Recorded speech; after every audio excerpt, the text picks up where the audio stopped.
संगति का असर। एक बार एक राजा शिकार खेलने के लिए जंगल में गया। वहां उसे बहुत परिश्रम के पश्चात भी कोई शिकार नहीं मिला। राजा शिकार की खोज में बहुत आगे निकल गया और अपने सैनिकों से बिछड़ गया। अब राजा जंगल में अकेले ही रास्ते की खोज कर रहा था। राजा जब बहुत थक गया तो विश्राम करने के लिए एक पेड़ के नीचे बैठ गया। तभी पेड़ पर बैठा एक तोता चिल्लाने लगा कि एक यात्री यहाँ बैठा है, इसे जल्दी से लूट लो। इतना सुनते ही राजा वहां से भाग निकला।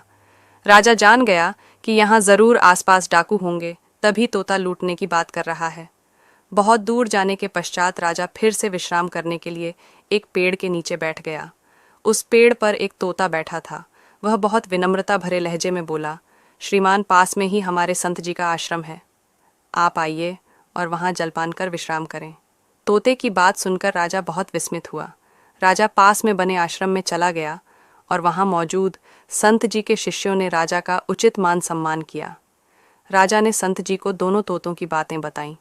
राजा संत जी से पूछने लगा कि महाराज, तोते तो दोनों एक ही प्रजाति के थे, फिर दोनों की वाणी एक है, वह मारने और लूटने की बातें करता है। दूसरा तोता साधु संतों की संगति में रहता है, इसलिए इतनी विनम्रता से बातें करता है। इसलिए तो कहते हैं, जैसी हमारी संगत होती है वैसी ही हमारी रंगत हो जाती है। शिक्षा संगति का हमारे जीवन पर बहुत प्रभाव पड़ता है, इसलिए सदैव अच्छे आचरण वाले लोगों की संगति करनी चाहिए।